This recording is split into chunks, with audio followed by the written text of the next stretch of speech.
Loud speaker एक मुफीद तरीन चीज़ है जो इंसान की आवाज़ को दूर तक पहुंचाती है।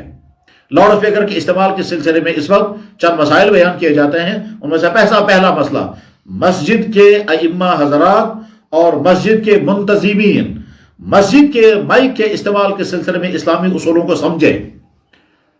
उसमें पहला उसूल यह है कि मस्जिद का माइक महल्ले भर के लिए सिर्फ अजान के लिए इस्तेमाल होगा। अजान के अलावा दूसरे किसी भी चीज के लिए खुला माइक और सारे महल्ले वालों के लिए माइक इस्तेमाल करना सही नहीं है। लिहाजा वाजों के लिए जो माइक इस्तेमाल किया जाता है पूरे महल्ले के लिए, ये भी गलत है। बाद लोग ये समझते हैं कि वाज महल्ले वाले भी सुन रहे होंगे, हालांकि कोई एक शख्स भी नहीं सुनता, न सुन सकता है, न सुनने का मिजाज है। लोगों को ख्याल रहता है कि घरों में हमारी खवातीन सुन रही होगी। ये अहमकाना ख्याल है।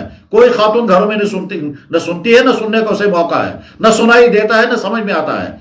इसलिए वाजों के लिए खुलेआम माइकों का इस्तेमाल, बाजारों में माइकों का इस्तेमाल वाजों के लिए सही नहीं है। इसी तरह से नात शरीफ करने के लिए खुलेआम माइकों का इस्तेमाल, कि महल्ले वाले सुनना नहीं चाहते और आप उनको नातें सुना रहे हैं। इसी तरह से अगर कोई इबादत करनी हो और इबादत जो है वो माइक पर की जाए, चाहे वो कलिमात पढ़ने हो, चाहे वो औराद शरीफ पढ़नी हो, चाहे वो वज़ाइफ पढ़ने हो, चाहे वो दुरूद शरीफ पढ़ना हो, ये अवाम को सुनाने की चीज़ नहीं है, ये खुद ज़ात की इबादत है। गरज ये कि मस्जिदों के माइक का इस्तेमाल सिर्फ अजान के लिए होगा। नमाज के लिए भी मस्जिद का माइक का इस्तेमाल अवाम के लिए नहीं होगा, मस्जिद के अंदर के लिए। मस्जिद के मुंतजिमीन को चाहिए कि मस्जिद में दो तरह के माइकों का इंतजाम करें, एक माइक पूरे महल्ले वालों के लिए और एक माइक मस्जिद के अंदर के लिए। जो मस्जिद के अंदर का माइक है वो नमाजों के लिए, वाज के लिए और इन दो चीजों के लिए इस्तेमाल किया जाए, और मस्जिद के बाहर का माइक जो है वो सिर्फ अजान के लिए इस्तेमाल किया जाए, इसके अलावा और किसी चीज के लिए नहीं। यही ज़ाब्ता है।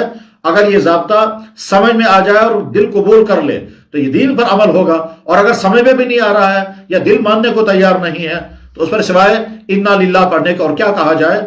कि दुनिया भर को तो समझाया जा रहा है कि सौती आलूदगी से बचो। दुनिया में तो कवानीन बन रहे हैं कि बिला जरूरत के हार्न भी इस्तेमाल नहीं करना चाहिए, और हम अपनी मस्जिदों के जरिए से लोगों को सौती आलूदगी का शिकार बनाएं और लोगों को तकलीफ पहुंचाएं, ये सही नहीं है।